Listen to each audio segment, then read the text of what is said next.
Bangladesh football federation Bafufe আসন্ন Asian cup বাছাই পর্বে ভারতের বিপক্ষে ম্যাচের জন্য ৩৮ সদস্যের প্রাথমিক স্কোয়াড ঘোষণা করেছে। এই স্কোয়াডে প্রবাসী ফুটবলারদের অন্তর্ভুক্তি বিশেষভাবে নজর কেড়েছে। ইংলিশ প্রিমিয়ার লিগের শেফিল্ড ইউনাইটেডের মিডফিল্ডার হামজা চৌধুরী প্রথমবারের মতো বাংলাদেশের প্রাথমিক দলে স্থান পেয়েছেন। তার অন্তর্ভুক্তি দেশের ফুটবল প্রেমীদের মধ্যে নতুন আশার সঞ্চার করেছে।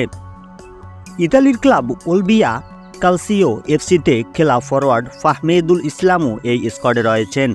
ইতালি প্রবাসী এই ফুটবলারদের অন্তর্ভুক্তি দলের আক্রমণ ভাগে নতুন মাত্রা যোগ করবে বলে আশা করা হচ্ছে। আগামী ২৮ ফেব্রুয়ারি থেকে জাতীয় দলের ক্যাম্প শুরু হবে। ক্যাম্প শুরুর সময় প্রাথমিক তালিকায় থাকা কিছু খেলোয়াড়ের পরিবর্তন হতে পারে বলে জানা গেছে। প্রবাসী ফুটবলারদের অন্তর্ভুক্তি বাংলাদেশ ফুটবলের নতুন দিগন্তের সূচনা করবে বলে আশা করা হচ্ছে। তাদের অভিজ্ঞতা ও দক্ষতা দলের সামগ্রিক পারফরমেন্সে ইতিবাচক প্রভাব ফেলবে। ভিডিওটি ভালো লাগলে লাইক করবেন এবং এই ধরনের ভিডিও পেতে চ্যানেলটি সাবস্ক্রাইব করুন।